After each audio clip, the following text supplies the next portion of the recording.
কল্পনার বাগান। একটি বাগানে যেখানে কল্পনার কোনো সীমা নেই এবং প্রতিটি কোণায় রয়েছে নতুন এক রোমাঞ্চ। বিভিন্ন পথ থেকে আসা শিশুরা একসাথে জড়ো হয়, অন্বেষণ করে এবং আবিষ্কার করে তাদের জন্য অপেক্ষমান আশ্চর্য। তারা যখন পান্না সবুজ মাঠ ও মায়াবী অরণ্যের মধ্য দিয়ে ঘুরে বেড়ায়, তখন তারা নিজেকে অসাধারণ সব প্রাণীর সান্নিধ্যে পায়।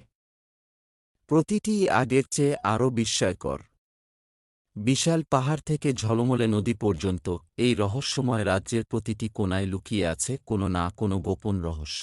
বিস্ময়ে ভরা চোখ ও আনন্দে পূর্ণ হৃদয়ে শিশুরা তাদের চারপাশের জাদু আলিঙ্গন করে, গড়ে তোলে বন্ধন বৃহৎ ও ক্ষুদ্র প্রাণীদের সঙ্গে। তারা একসাথে হাসি ও গল্প ভাগাভাগি করে, স্মৃতি তৈরি করে, যা সারা জীবনের জন্য থেকে যাবে এই স্বপ্নের দেশে। আরেকটি দিন বিস্ময়ে পূর্ণ হয়ে শেষ হয়। শিশুরা জানে যে এই অসাধারণ ভূমির জন্য তাদের হৃদয়ে চিরকাল একটি বিশেষ স্থান থাকবে।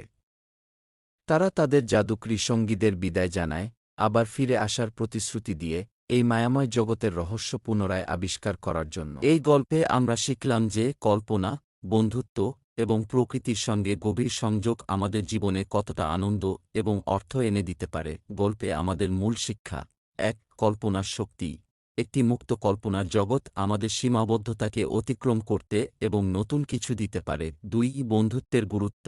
ভিন্ন ভিন্ন স্থান থেকে আসা শিশুদের একত্রিত হওয়ার মাধ্যমে বোঝা যায় বন্ধুত্ব সীমানা বা পার্থক্যের ঊর্ধ্বে। ৩. প্রকৃতির সান্নিধ্য।